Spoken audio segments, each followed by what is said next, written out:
इस देश के इतिहास के बारे में बहुत ही इंटरेस्टिंग बातचीत हुई है। इस क्लिप को जरूर देखना और पूरा एपिसोड डिस्क्रिप्शन में दिया है, जरूर देखना। Thank you for watching, all the best. Veer Savarkar Godse के साथ गांधी के मर्डर में इन्वॉल्व थे, ये भी बात बीच बीच में आती है।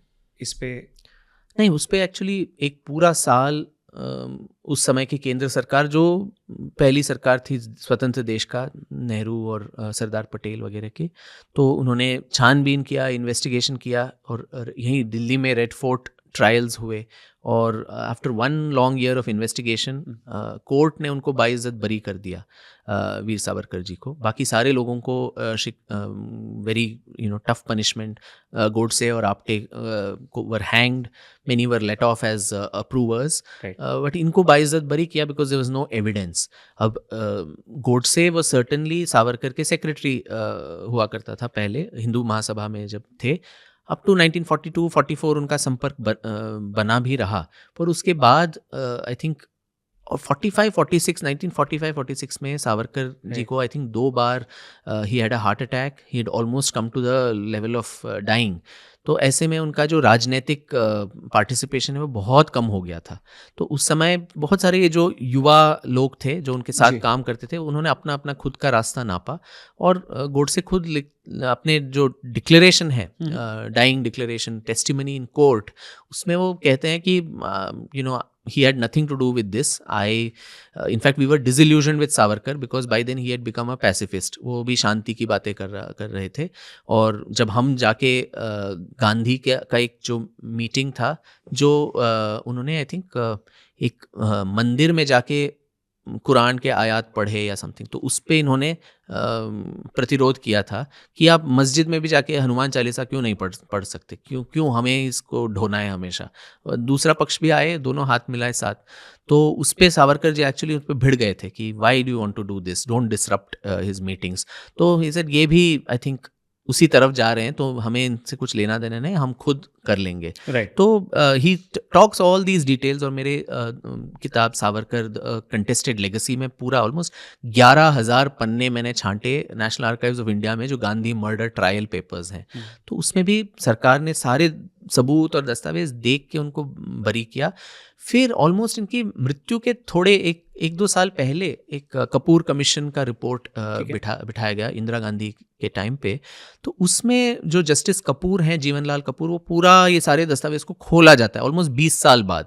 और बहुत सारे विटनेसेस को इंटरव्यू भी नहीं होता है उसमें ऑल थ्रू द रिपोर्ट वो कहता है कि हिंदू महासभा का एक तबका जो सावरकराइट फैक्शन है, वो इस जुर्म के लिए जिम्मेदार है। अब गोडसे, आप्टे, देवर सावरकराइट्स with in the Hindu Mahasabha, ये तो लोक विदित है, सबको पता है कि देवर सो क्लोज बिफोर। ठीक है, but after saying through out, अगर आप रिपोर्ट ऑनलाइन भी मिल सकता है, आप जाके your viewers can check what I am saying is true. हर जगह सावरकराइट फैक्शन है। एंड में जब निष्कर्ष आता है तो बोलते हैं कि सावरकर इज रिस्पॉन्सिबल। अब सावरकराइट फैक्शन अगर कुछ करे, अब 1948 में गांधी हत्या के बाद महाराष्ट्रियन ब्राह्मण्स के खिलाफ, क्योंकि गोडसे और आप्टे महाराष्ट्रियन ब्राह्मण्स थे, जैसे सिख नरसंहार हुआ after Indira Gandhi is death, जिस तरह गोडसे और आप्टे का जुर्म की सजा सारे देशस्थ और कोंकणस्थ ब्राह्मण जो महाराष्ट्र के थे उनको दिया गया, नरसंहार उनका भी हुआ। तो उसके लिए गांधी कैसे जिम्मेदार हो सकते हैं, या कांग्रेस कैसे जिम्मेदार, विचारधारा वो उससे प्रेरित है, इसीलिए वो आहत होके उन्होंने किया। इसी तरह ये सावरकराइट फैक्शन थे, पर उसके लिए सावरकर जिम्मेदार थे ये नहीं कह सकते। पर वो कपूर कमीशन भी, it was not action taken, report was not put, parliament did not accept it, वो बस इनको एक धब्बा लगा के छोड़ दिया गया, तब तक इनकी मृत्यु भी हो गई थी। अभी पंकज फडनिस जी नाम के एक व्यक्ति ने एक PIL पहले बॉम्बे हाई कोर्ट में, फिर सुप्रीम कोर्ट में दर्ज किया कि we would like to remove this stain from Savarkar's face, that दाग हटाना चाहते हैं कि वो गांधी के हत्यारे थे।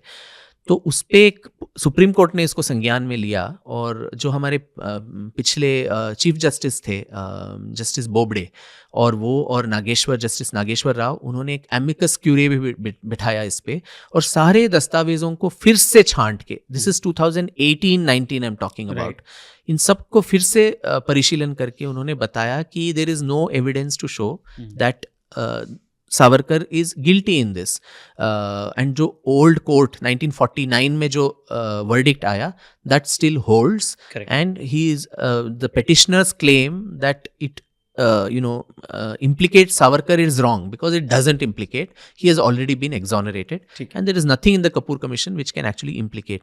तो ये बार if you cannot even accept the verdict of the highest court of this country, at least न्याय प्रणालिका पे हमको विश्वास होना चाहिए.